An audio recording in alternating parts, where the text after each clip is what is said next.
Morning. Yes, Tracy, there is a Nino Brown look today. And if it's a Tuesday, it's also a Jason Sukamel day. We are here to talk about the 5-star that everybody's talking about, Easton Royal. So make sure you hit the like button, subscribe to the channel if you have not done so. Jason, let's start with just outlining the basics of everything. Texas has already a verbal commitment from a 5-star by the name of Easton Royal out of New Orleans, who is a bad effing man, right? I mean, like, I know you say 5-star, right? But this guy, and we're just talking about talent before we even get into Texas and everything else, Jason, just from a talent perspective, how good is it when you see him on film? I see he also runs, I think he runs track as well. I mean, he's really the real deal, Jason. He is. In fact, he doesn't, he's not just a guy that goes out there and runs track for fun. I mean, he's ultra competitive. I think he's like 10-4 guy. I believe in the 100 meters. I need to double check his times, but he's planning on running track in college on more. So he's that caliber of track athlete. In fact, one of the reasons, a part of the reason he committed to Texas when he came in for a visit last year, they took him over and he met with the track and field coaches. So it's not just lip service. I mean, he's a big time track and field athlete, a sprinter. But yeah, Easton Royal, you mentioned he's a 5-star guy. He's top 10 in the country nationally.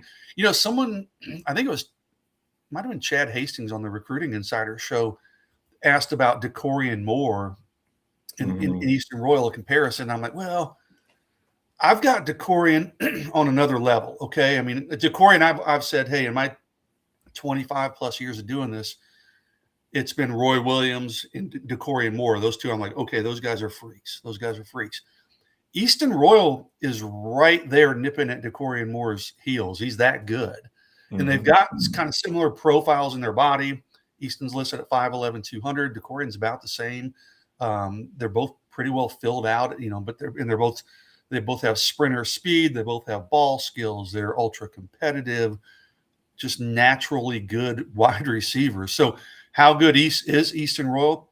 He's the number 1 receiver in the country, but by my estimation, I think Rivals actually has him. I believe they have number 2 in terms of wide receivers. There's a guy out of Indianapolis. They actually moved above Easton Royal in their last industry or rankings. But bottom line, top 10 talent in the country, legitimate 5-star. If you don't have him as a 5-star, you're missing out. I mean, this guy's got all the tools. He went to the Under Armour All-American game last year as a junior and won MVP of that game. Onward, going against mostly upper class, our guys a year older than him. So big time talent, committed to Texas in November. We'll talk about it. Texas is going to fight to hold on to him. Yeah, I mean, he is a huge talent, and and Jason, Texas does like to go into that Louisiana area and they'll kind of handpick a couple of guys that they like to get every single year, and he's obviously, like you said, he's got that commitment. Now, the interesting thing, Jason, though, guys make those commitments and they still take visits. It is like, hey, baby, we're engaged, but I'm still going to go on dates, right? Until the wedding really happens, I'm still going to be dating someone. And it's always interesting when, most kids do this. And that's where, like, early commitments, Charlie Strong used to call it making reservations. And it is seemingly true. So, Jason, he's committed to Texas, but how committed is he? Well, it's funny. Like, I'm of the philosophy on one, maybe I'm crazy or just an old fart, but like, if a dude's committed in taking visits, is he really committed? Do we really even want to call him a commitment? I mean, we have to, because that's just the way the recruiting world works. And Easton calls himself a Texas commitment, so we've got to call him a Texas commitment. But at the very best, I think you probably should label Easton Royal as a soft commitment at this point. Okay. Right? I mean, he's taking all these other visits. He's visited Florida in the spring. I think that visit got maybe cut short a little bit. Easton visited Texas in January. It was late January. It was the week when we had that bad freeze right here in Austin. And I was like, okay, he's probably not going to make it in. Well, he did. He still came in for his visit. And then the following week, he was supposed to go to Florida, but there was bad weather that week. So that trip got cut short. But, I'm looking, he's got visits coming up in the spring, starting in about a little over a week. He goes to Florida. He's going to go to Ole Miss, Tennessee. He's going to be back at Texas for the spring game. LSU, he's going to take spring game unofficial visit. He's got official visits. Ole Miss, LSU, Tennessee, Florida. He'll be back at Texas late June for his official visit. So he's taking a lot of spring unofficial visits and summer official visits. So how committed is he? Man, anytime you're taking those kinds of visits, you're not a firm commitment. But I'll say this, when I talk to him, Anwar, he says all the right things and he's really convincing about it. And I'll say this about Easton Royal. Let me back up. We talked about him as a player. He's an awesome kid too. Like he's a guy you want in your program. He's going to be a good presence in your locker room. He's going to be a face of your program. Just really an awesome, engaging kid. But when I talk to him, it's like, hey, dude, I love Texas. And I keep coming back to Texas for multiple visits, and he does. But then you're like, okay, but then why are you still taking all these other visits? We'll see how it shakes out in the end. I mean, I think Florida's a major player here. People talk about LSU for obvious reasons. He's from New Orleans. Don't sleep on Florida. But, yeah, LSU is going to make this one really tough in the end, too. It's going to be a big NIL offer that's going to have to, win out for Easton Royal for whoever gets him. It also seems interesting, too, Jason. I know you and I were talking beforehand. Ole Miss is kind of seemingly in the mix as well. Like they've kind of come and it looks like when I saw it, Jason, it looks like they kind of there's like some sort of meeting recently that he had with Ole Miss, and now Ole Miss is kind of added to this list. So first of all, it looks like everything's SEC, if I'm correct, right? We're talking Florida, Ole Miss, Tennessee, LSU, Texas. So looks like he's clearly into SEC country, right? Mm-hmm. But the Ole Miss thing, do you just feel like is it hard to gauge as far as where any of these programs are at this moment? Do you just feel like he's just vetting everybody, or at least these are just his top contenders? I think you're right. I think he's vetting everybody. I think they're all in the race. If a guy's taking an official visit, I always feel, and not just the case of Easton, I mean, that team's a legitimate contender. You're not going to take official visits. And frankly, coaches are smart enough. They're not going to bring you in for official visits if they have zero chance. They're going to be like, no, we know you're just coming in for the free weekend and free food and free hotel. We're not going to waste our time. So if they're bringing him in for an official visit, and all these schools are, they feel like they have a chance. So does Ole Miss have a chance? Absolutely. But I would probably rate them on a tier below LSU and even Florida. And, I mentioned a minute ago, I said, hey, it's going to be a big NIL offer that's going to win out for Easton Royal. And it is. It will be, absolutely. But Easton has told me on multiple occasions, hey, NIL is down my list. It's like my fifth most important thing. Mm-hmm. It's about development. It's about playing time. Academics are important for him and relationships with coaches. But development, he says, is the biggest thing. He said, I'm looking 10 years, 15 years down the road, not just 1 or 2 years. Okay, so NIL is maybe down his list of priorities, but it's still going to take a couple million dollars.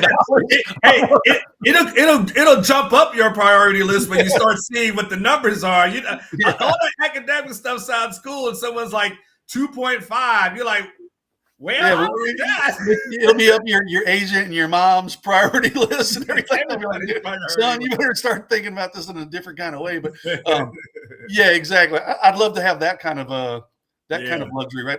NIL is not a big deal. If I get 2.3 or 2.5, it's not a big deal. So, yes. And by the way, if the family sees this, Royal fan, we're just joking. Don't take anything too serious. Jason, I am curious though. I feel like every year or at least around this time, we start getting hype about one particular receiver. It's a Micah Hudson one year. It's a DeCorian Moore another year. Who was the kid that ended up going? I think he went to Texas A&M. He's one of their starting receivers. We're going back to Evan Stewart. Evan Stewart was a guy I'm thinking of as well. Maybe Evan wasn't as high as DeCory or Micah was, but he was still a guy that, everyone still wanted. So is this another case where if Texas doesn't land it, this is like a major disappointment and Texas will have to pivot somehow? You remember they pivoted, I think after losing to Corian to get Jamie French, to get Kalik Lockett. And so you feel like, okay, wasn't that bad? But are the stakes that high as relates to trying to maintain this commitment from Easton Royal? At least they have the commitment. Now it's just about maintaining it. The short answer is yes, they are that high.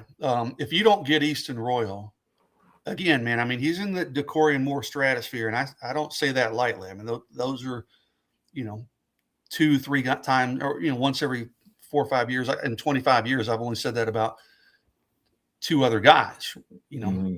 Easton Royal, Roy Williams types that Texas has been recruiting. That's not to say there aren't other guys around the country each year, but in terms of guys Texas is recruiting, there's only been a couple that I view in this kind of level. So, it would be a huge miss. Okay, if he winds up going to, especially we're talking SEC schools, as you mentioned, if he goes to LSU and you're going to have to play against this guy, that's a big miss. And secondly, Anwar, if you don't get Easton Royal, there are other good receivers in the state of Texas. Julian Caldwell's really good. Alvin Mosley's really good. But there's nobody that's on Easton Royal's level. There's just not in the state of Texas. There's nobody that Texas is legitimately recruiting, that's on Easton Royal's level. So it would be a big blow. It would be a big miss. And that's what, and I'll just kind of cut to the chase here. Like, if you would have asked me the day he committed, and it was a bit of a surprise. He came in, I think it was the A&M maybe game, and then he committed before he left town. It was like, whoa, didn't see that coming. I knew Texas was a major player, but didn't expect him to A, commit to Texas, B, commit that early. If you'd asked me that day, I'd have been like, nah, they're not going to hold that commitment. Okay. He's going to probably wind up at LSU or blah, blah, blah. And, since then, a lot's happened. LSU had their coaching change. They got Lane Kiffin. A lot of things have happened. I feel better right now about Texas holding on to Easton Royal's commitment, despite all these visits we talked about. I feel better now than I did the day he committed, because he's made multiple visits back to Austin. He's coming back to Austin a couple more times. He really values the staff and Chris Jackson and Chris Jackson's track record of development and coaching in the NFL. It's not going to be easy by any means, but I feel better about Texas's chances of holding on to Easton Royal than I did back in November when he committed. Now, let me say this. I was talking to someone I was at the Under Armour camp up in Denton on Sunday, and I was talking to another recruiting guy who's very well plugged in. And we were talking about receivers just in general and talking about some of these names we've mentioned, including Easton Royal. And this guy was pretty confident. He goes, I don't think he's going to sign with Texas. He said, I don't see LSU letting him get away. And I was like, yeah, I don't know, man. We'll see. I mean, he and I maybe have a little bit differing opinion. And I'm not saying that that's a wrong opinion, because LSU is going to be a legitimate threat. But I think Texas has a strong chance of holding on to his commitment. Now, LSU's being smart. Lane Kiffin's coming after him, guns a-blazing, and they're going to give everything they have. And they've told him, hey, Easton, you're from Louisiana. That would look awful for LSU if a receiver of your caliber left the state. Because think about some of the receivers that have come out of Louisiana that have gone to LSU and then gone to the NFL and done great things. There's a lot of them in the last 10 or so years. They're like, we can't let you break that trend. We've got to keep you in state, keep you at LSU. And, it's resonating a little bit, but I do think Texas has a real shot of holding on to Easton Royal. I know there's some people, just fans in general, just say, oh, he's not going to leave the state of Louisiana. Hey, I don't know. He really, really likes Texas. I mean, the fact that he came in that visit for that freeze weekend, Anwar. Yeah. You couldn't even drive around Austin, right? No, anywhere. Yeah, and he made his way to campus and spent a lot of time with the coaches going over film. I was like, okay, that dude is really putting forth the effort because this visit's important to him. I like Texas's chances. I'm kind of sticking my neck out, and I think Texas holds on to Easton Royal's commitment. And I might be kind of swimming against the tide here, I know most people probably would predict LSU or Florida or somebody. Right now, I'm predicting that Texas will hold on to his commitment long term. Is that commitment based on Texas offering the most money when it's all said and done? Maybe not most money, but they're going to have to be up there. It's going to have to be a competitive offer. Again, if Texas offers 2.5 and Florida offers 2.7, I think he would stick with Texas at 2.5. I'm taking, kind of said it tongue in cheek that Easton said, hey, NIL is not the biggest factor, but I do think there's some truth to that. But again, Onward's stupid. I mean, Easton's an intelligent kid. He's not, hey, if someone offers $1 million more than Texas is offering, they're probably going to get him. Okay. But as long as Texas is in the ballpark and competitive, I don't know that they have to give the absolute highest offer to hold on to that commitment.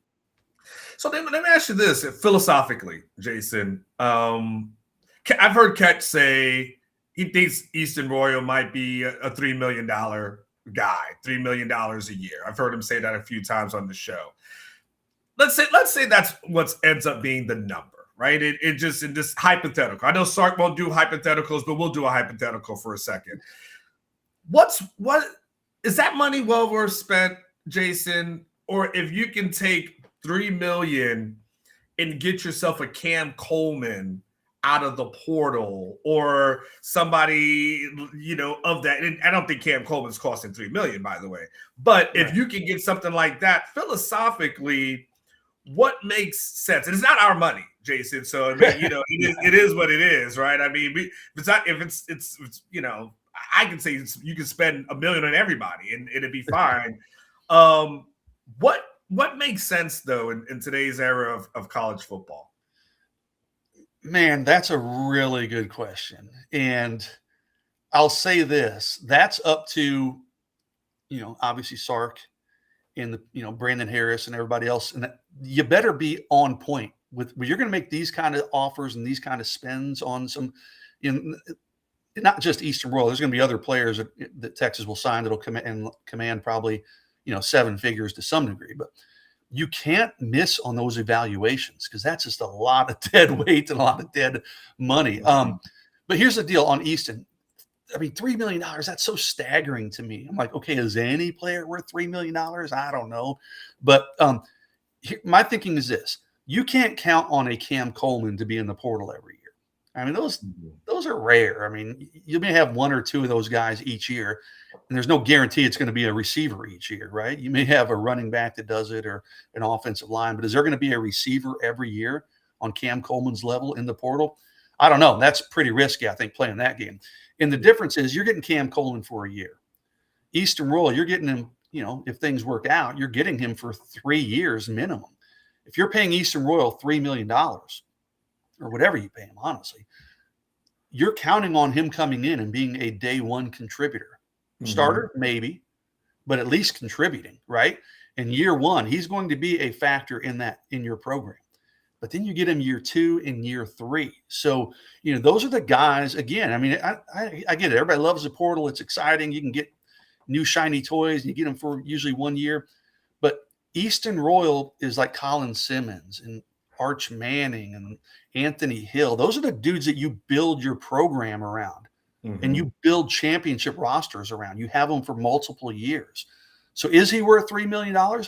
I think so. That's a lot of money. It's easy for me to say.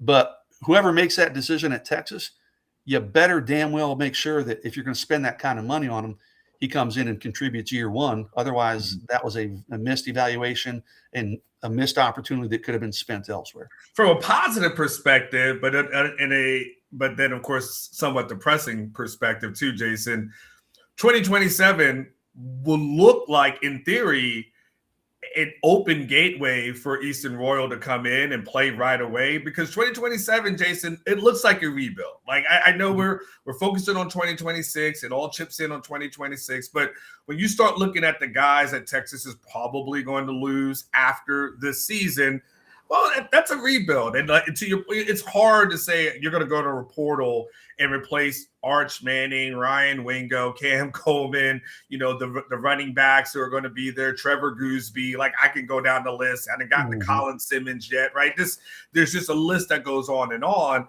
So the positive perspective is, Jason, that hey, your gateway of playing pretty early is going to happen here at Texas. My question is, has he said anything about the quarterback, right? Because it's easier to recruit someone when you know, okay, Arch Manning is here. Maybe to a certain degree, you got Quinn, right? There is an unknown for Texas going into next season. Is it KJ Lacey? Is it Diabell? Is it a guy out the portal? Do you have any indication on how that will factor into his decision? You know, I have not talked to Easton about that to my recollection. I don't think Okay. so. I'm trying to backtrack on, I've talked to Easton half a dozen times or so, but I don't think we've talked about that specifically. But he's not, again, he's a smart kid. He knows Texas has Diabell, probably knows about KJ Lacey. KJ's a couple years ahead of him, but these guys, Diabell was very active on the 7-on-7 circuit and all that. They've probably crossed paths at some point. Texas can sell him, hey, we got arguably the number one quarterback in the country in the 2026 class in Diabell. So, who knows? KJ Lacey might be the guy, but he'll be well aware of what Texas has, and they're just kind of their history of having top shelf quarterbacks in that room, and Sark's history of quarterbacks. I don't think that will be a concern with him. Yes, it'll be a little bit of blind faith because he'll be coming in not having seen, knock on wood, assuming Arch Manning stays healthy all year, he won't have seen much of KJ Lacey or Diabell. But he's aware of their profile. I promise you that. And if he's not, he'll be made aware of their profile. But I would almost promise you he's well aware of Diabell, probably has some kind of friendship there. These guys, Omar, it's crazy now. They all know each other. It's not just Easton Royal knows guys from Louisiana. All these 7-on-7 teams. You have teams from California, 7-on-7 teams that have players from Florida playing for them, for Christ's sake. They're all over the country. I'm sure I'll see Diabell starting in about a few weeks. I'll be up in Dallas. There's big 7-on-7 tournaments that go on up there for like 4 or 5 weeks straight. I saw Diabell up there a couple times last year. He was playing with a team. I don't remember where they're based out of, but he'll be playing with players from Texas, from Florida, from California. So, I don't think that's been a concern from Eastern Royal. Would it be nice to have, hey, you're going to come in and play with Arch Manning for a couple of years, who's an established player? Of course, that helped Texas get Cam Coleman. We know that. But I think Eastern Royal will be very comfortable with the idea of playing with KJ Lacey or Diabell or whoever else Texas recruits behind him for the next couple of years. So very last question, Jason, I'll let you get out of here on this. If for some reason the floor drops out and he decides to go elsewhere, is there anybody that will be a plan B that you would say, well, okay, you didn't get him, but listen, these are really good options, and these guys are going to be really, really good. Again, your Khalid Lockett, Jamie French kind of thing, which we don't even know what that actually turns out to be because one guy's not even with the program anymore. But is there any plan B, or do we just have to or is it just it's him or nothing? Not him or nothing, but it would be a step down in terms of their profile. Julian Caldwell out of Argyle is really good. Texas is Texas is in his top 3 with Oregon, with Texas Tech. Alvin Mosley's a receiver who's really good. Trey Moore, Pflugerville Weiss, right here in Central Texas. I think that one might be Texas or Texas A&M. He's really, really good. Bryson Thrower is a guy that Texas really, really likes. I was so disappointed when I went to this Under Armour camp on Sunday, and I wanted to see Bryson Thrower in action. And same with Montre Jackson, the defensive back. They were both out there, but neither one worked out. I'm like, oh, man, they both came out and they dressed out. But Bryson Thrower had tweaked his knee just a little bit the day before in a track meet. But, there are some good options in the state of Texas, but it's kind of like going from DeCorian Moore to Jamie French, right? Jamie French, I think, still has a chance to be a really good player. He's at Michigan. Is he going to ever be DeCorian Moore? No, he's not. But, he may be a high NFL draft pick someday.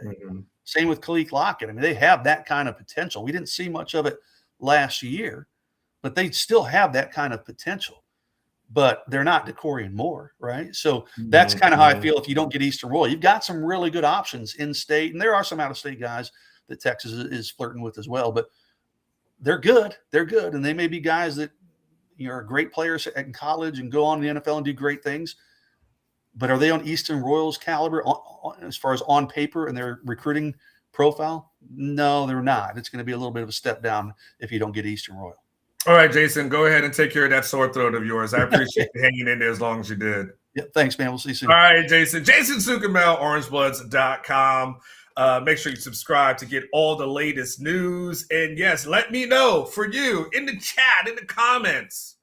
Easton Royal, is it all in or is it a bust if Texas doesn't get it? Do you think that Texas has a chance to hold on to him? Let me know what your thoughts are in the chat as well. I didn't see any super chats in here, so I think all hearts and minds are clear.